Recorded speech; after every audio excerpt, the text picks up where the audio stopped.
अस्सलामुअलैकुम and good afternoon my dear brother and sisters. मैं उम्मीद करता हूं कि आप सब लोग खैरियत से होंगे। अच्छा दोस्तों, ये जर्मन लैंग्वेज के कोर्सेज हैं आइंस, ठीक है, उसके बाद है आस्वाई और ये बे आइंस। ये तीन जर्मन लैंग्वेज कोर्सेज हैं। समझा रही मेरी बात आपको? और ये तीनों जर्मन कोर्सेज आप करना चाहते हैं। कुछ स्टूडेंट्स इसमें आइंस करना चाहते हैं, किसी को रिक्वायरमेंट है, कुछ को आस्वाई की जरूरत है, कुछ को बे आइंस की। जो मोस्टली स्टूडेंट्स हैं उनको बे आइंस चाहिए। मैं इसको सर्कल में कर देता हूं, ठीक है। और ये एक एडवांस लेवल भी है, मैं आपको फिर बताता हूं। ये एक एडवांस लेवल है, ठीक है, जर्मन लैंग्वेज का। और ये A1 और A2 आप कह सकते हैं एक बेसिक लेवल है, ठीक है। और B1 का जो एग्जाम है, ठीक है, मैंने जैसे बताया, ये इसके बगैर आपका लोगों का कहने के कोई चारा नहीं है। चारा से मेरी मुराद ये है, ठीक है, अगर किसी ने कोई अपना वीजा एक्सटेंड करवाना है तो वो उनको B1 की मतलब को रिक्वायरमेंट होती है कि आप B1 करके आए, ठीक है। कि इन्होंने मतलब अगर नेशनैलिटी लेनी है, नेशनैलिटी का तो सवाल ही पैदा नहीं होता कि आप B1 के बगैर आप नेशनैलिटी अप्लाई कर सकें। मुझे ऐसे बेशुमार लोग हमें बताते हैं कि भाई हमारे सारे कागज पूरे हैं, हम फुल टाइम जॉब कर रहे हैं, ये कर रहे हैं, वो कर रहे हैं, मतलब कि हमारी हर चीज वो कहते हैं जी पूरी है, लेकिन हमारे पास सिर्फ B1 ना होने की वजह से हम नेशनैलिटी के प्रोसेस से पीछे हैं, वहां तक हमारा काम रुका हुआ है, ठीक है। वो कहते हैं आपको सिर्फ नेशनल B1 जमा करवाने की देर है तो उसके साथ आपको नेशनैलिटी मिल जाएगी। एक ये भी रिक्वायरमेंट है।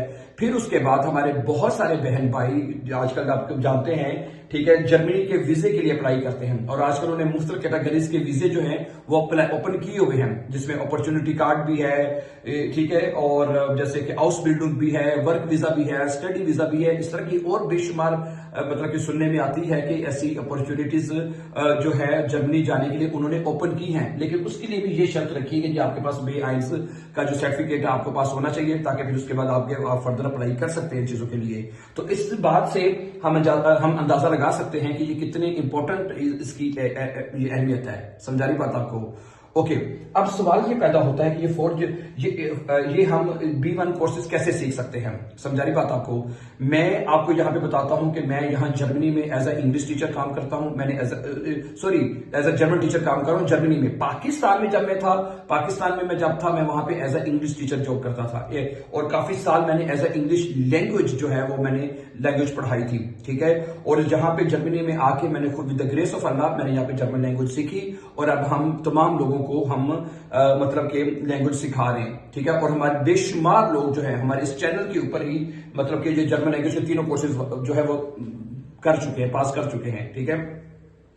इसका मैं देखें, मैंने एक कहने की इसका एक आसान सा जो हल है ना, मैं एक वो जो तरीका है या तरीका कह लें या इसको एक सिलेबस कह लें। एक सिलेबस जो है वो आपको पता होना चाहिए कि हमें देखिए स्टूडेंट्स को पहले तो नंबर पे पता ही नहीं चलता, ठीक है, कि हमें जर्मन लैंग्वेज को शुरुआत कहां से करें, ठीक है। बेशुमार देखिए टाइम की वैल्यू का अंदाजा हमें हो जाना चाहिए, ठीक है। यकीन करें जर्मनी में आके हमें पता चला है कि टाइम की क्या, बल्कि पहले भी अंदाजा होना चाहिए था, लेकिन जर्मनी आके हमें मजीद उस चीज का एहसास होता है कि टाइम कितना कीमती है। एक एक मिनट जो होता है वो आपके लिए कितना कीमती होता है और आप उसको जाया नहीं कर सकते। समझा रही मेरी बात आपको?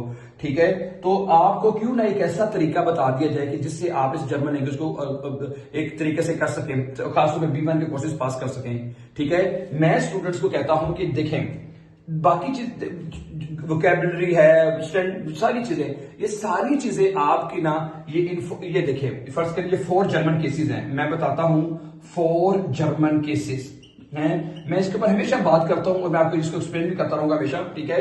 सबसे पहले आता है नॉमिनेटिव। समझा रही मेरी बात आपको? नॉमिनेटिव, ठीक है। उसके बाद आता है आकोजाटिव और उसके बाद तीसरा केस आता है डाटिव, ठीक है। और चौथा केस आता है आपका गेनिटिव। ये 4 जर्मन केसेस हैं, ठीक है।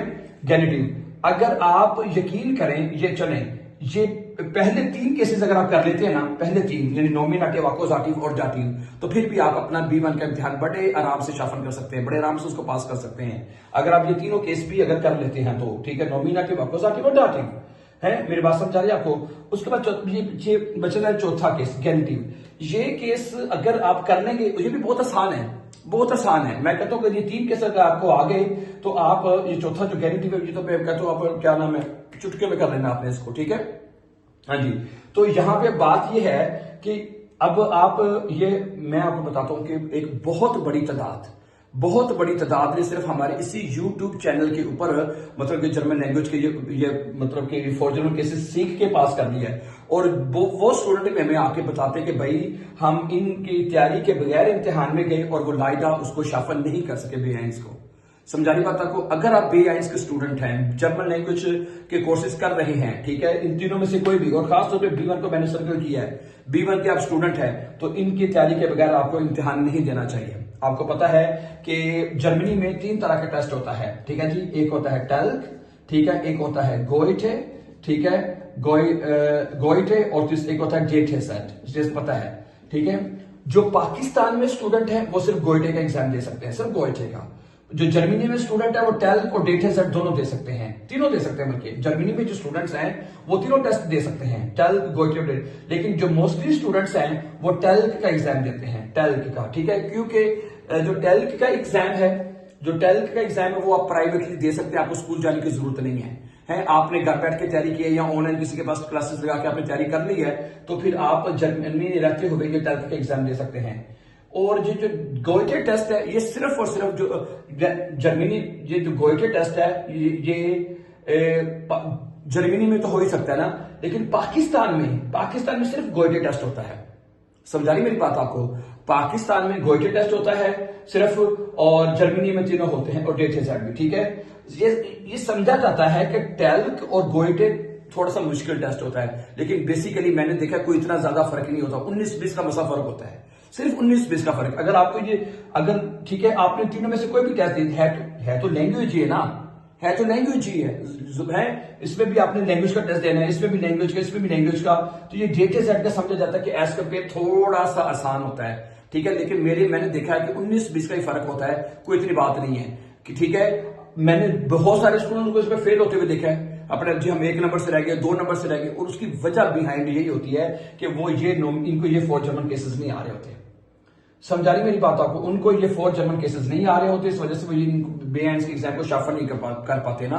तो मेरी आपसे रिक्वेस्ट है कि ठीक है, आप अगर टेल्क के स्टूडेंट हैं या किसी के भी स्टूडेंट हैं तो ये 4 जर्मन केसेस आप हमारे साथ इसी यूट्यूब चैनल के ऊपर हमारी एक प्ले लिस्ट है 100 डेज के नाम से। हमने पूरे पहले 20 लेसन है, पहले 20 लेसन हमने उसके ऊपर नॉमिनेटिव भी करवाए हैं, फिर 20 से 30 लेसन हमने तकरीबन करवाए हैं उसके ऊपर क्या नाम है अकोजाटिव के। पहले 20 लेसन है, पहले 20 लेसन नॉमिनेटिव के हैं, फिर उसके बाद 30 लेसन अकोजाटिव के हैं, ठीक है। फिर उसके बाद 20 लेसन या 20 या 25 लेसन वो डाटिव के हैं, ठीक है। उसके बाद फिर 10 एक लेसन जो है वो गैनिटिव के हैं, ठीक है ना। ये कितने बनने? 50, 60, 75, 80, 90 दिनों में है, 90 दिनों में रोजाना के एक लेसन हमने अपलोड किया है। 90 डेज में हमने उस प्ले लिस्ट का नाम है, मैं यहाँ पे लिखना चाहूंगा, नजर आ जाएगा, हाँ, प्ले लिस्ट में ना 100 डेज के नाम से आपको प्ले लिस्ट नजर आ जाएगी, है 100 डेज के नाम से ना आपको प्ले लिस्ट नजर आ जाएगी। और आप यकीन करें, सबसे पहले आपको नॉमिनेटिव को समझना है, फिर उसके बाद स्टेप बाय स्टेप रोजाना के एक लेसन वॉच करते जाएं और अपना ये 4 जर्मन केसेस आपको समझ आ जाएंगे। अगर आपको 4 केसेस जर्मन केसेस समझ आ गए, मेरी बात वजह से सुनिएगा, एक तो आप ये तीनों में से कोई भी कोर्स आप आएगा आप बड़े आराम से उसको पास कर लेंगे, शाफन कर लेंगे, नंबर 1। नंबर 2, इसके बाद अगर आप वाइटा बेस वाई भी करना चाहते हैं, आप कहते हैं यार B1 मैंने कर लिया है, आगे मुझे फर्दर B2 या बेस वाई भी मुझे करना है, तो फिर आप उस आगे बेस वाई के लिए स्टडी के लिए भी सोच विचार कर सकते हैं। मेरी बात समझ आ रही है आपको? लेकिन अगर आपको ये नहीं आती तो then it could be very very difficult for you. समझा रही मेरी बात आपको? तो ये तरीकेकार है, ठीक है। पैसे जाया करने का शौक है ना आपको, तो भाई जितने मर्जी पैसे जाया करें। हमें स्टूडेंट बताते हैं जी मैंने 10 दफा इम्तिहान दिया, 6 दफा दिया, 5 दफा, वो कोशिश करते हैं कि यार हाँ एक दफा ट्राई तो करें, ठीक है। एक दफा आपने ट्राई कर ली, आपने देखा यार एक पहली दफा तो बंदा चले इम्तिहान देने जाता है, बंदा देखता है यार हाँ क्या तरीका है, इम्तिहान कैसे आता है, क्या चले बंदा कुछ ना कुछ सीख के आता है। अगली दफा फिर बंदा कहे यार मुझे कम से कम इतना हो तो मैं तैयारी करके कम से कम इम्तिहान में जाऊं। समझा रही मेरी बात आपको? अगर बगैर तैयारी के जाएंगे तो उसका फायदा कोई नहीं आपको, ठीक है। तो आप हमारे चैनल को सब्सक्राइब कर लीजिए, एक तो ताकि आने वाले कुछ जो इंपॉर्टेंट लेसन हैं वो भी आपको टाइमली मिलते रहे, और खासतौर पर जो 100 डेज में हमारे जो 4 जर्मन केसेस हैं वो उनको आप जरूर वॉच करते रहा करें। कमेंट में अपना मैसेज जरूर लिखा करें, जिस चीज की प्रॉब्लम हो, मुश्किल हो, उसके ऊपर फिर इंशाल्लाह हम आपको लेसन बना के भी उसको एक्सप्लेन किया जा सकता है, right. So thank you very much for watching, and before going for upcoming important lessons, don't forget to subscribe, always be happy and have a nice time dear friends.